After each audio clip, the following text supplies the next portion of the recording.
Today we will be talking about green fluorescent protein, or GFP, and its use as a reporter gene. And first, let's talk about what a reporter gene is. Reporter genes are genes that are used in biological research to allow researchers to see when a gene of interest is expressed in an organism. GFP is a good reporter gene because it will glow green under a UV light when it's been attached to the DNA of the gene of interest, reporting to us very clearly if that gene is active in the organism. Now we know what it means to be a reporter gene, let's talk about where GFP comes from and what it is. In 2008, three scientists, Dr. Shimomura, Dr. Shalfie, and Dr. Etienne, won the Nobel Prize for the discovery of GFP and its research applications. Dr. Shimomura was the first scientist to discover GFP and isolate it from the Icoria victoria jellyfish. GFP was the reason why this jellyfish was glowing green. Over many years, these three Nobel laureates would go on to further understand how to use GFP in research, including even making GFP into different colors. GFP is a protein made of 236 amino acids, and only 4 are in charge of the fluorescence. The final tertiary structure of the protein is a barrel shape made of alpha helices and beta sheets, and a single chromophore is found in the center. The chromophore is a chain of the 4 specialized amino acids responsible for making GFP glow, and since the chromophore is protected by the cylindrical structure, it allows GFP to continue fluorescing in a variety of environments, making it a highly versatile protein.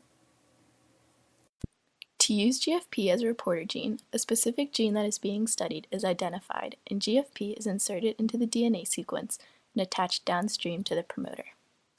A cell can be transformed with this newly created GFP-tagged DNA and studied for gene expression. Once inserted, the organism doesn't even recognize the addition of GFP. So, since the two genes are now on the same piece of DNA, they will be transcribed together into mRNA for polypeptide creation. When the RNA is translated into protein, it will contain both GFP and the gene of interest.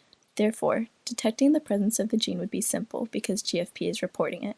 If the cell fluoresces green under a UV lamp, the gene of interest is also being expressed.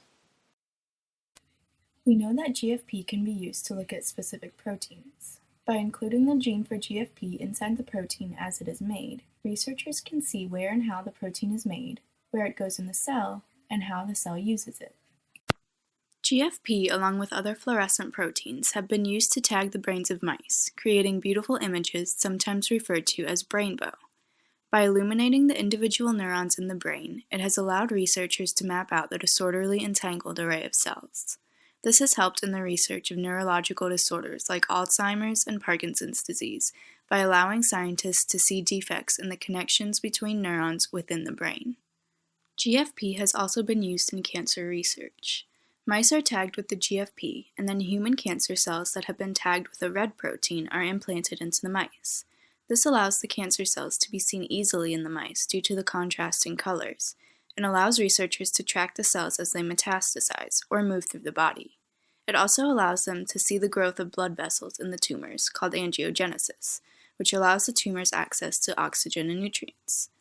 These are just a few of the many applications of GFP in biological research.